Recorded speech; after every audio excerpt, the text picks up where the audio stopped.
দেখুন বন্ধুরা, আমরা এখন আমাদের চলে যাচ্ছি ডোমকল কোর্ট। এই যে এই রাস্তাতে যাচ্ছে, এটা হচ্ছে আমাদের সেই প্রশাসনিক ভবন।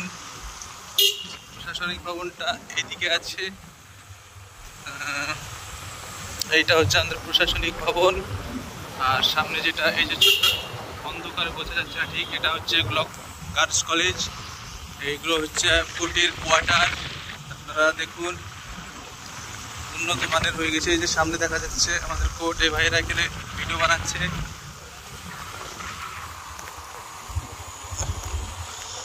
দেখেন আমাদের ডোমকল কোর্ট, ওয়াও কি সুন্দর। এই আমাদের স্টেডিয়াম তৈরি হচ্ছে। স্টেডিয়ামের কাজ শুরু হয়েছে, এখনো শেষ হয় নাই।